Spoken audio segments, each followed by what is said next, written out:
இப்ப பண்ண பேமெண்ட்டுக்கு கூகுள் பேல இருந்து ஸ்கிராட்ச் கார்டு கொடுத்துருக்காங்க. எவ்வளவு வந்திருக்குன்னு பாப்போம். 6 ரூபா வந்திருக்குது.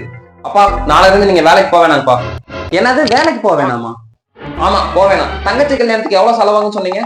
அது என்ன ஒரு 4-5 லட்சம் ஆகும். எல்லாம் நான் பாத்துக்கிறேன்.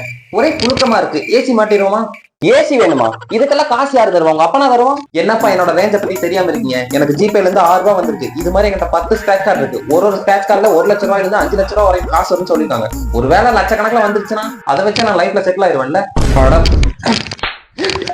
எதுக்குப்பா என்ன அடிச்சீங்க? ஜிபே ஏத்துனா ஃபர்ஸ்ட் 3 நாளைக்கு தருவாங்க. 3 ரூபா தருவாங்க, 6 ரூபா தருவாங்க. அதுல ஒரு 6 ரூபாய் வாங்கி வச்சுட்டு நீ என்னெல்லாம் வாய் பேசிட்டு இருக்க? சரி வழி விடுங்க, நான் போறேன். சார் எங்க கிளம்பிட்டீங்கன்னு தெரிஞ்சுக்கலாமா? ஏப்பா இப்பதான்ப்பா சொன்னேன் 6 ரூபா வந்திருக்குன்னு. அதை போய் நான் ஏடிஎம்ல எடுத்துட்டு வந்துடுறேன்ப்பா. 6 ரூபாய் எடுக்கிறதுக்கு ஏடிஎம் போறியா? சோ இந்த பையனை படிக்க வைக்கிறதுக்காக 6 லட்சம் ரூபாய் வெளியே கடன் வாங்கி படிக்க வச்சிருக்கேன். அதெல்லாம் நினைக்கிறப்பயே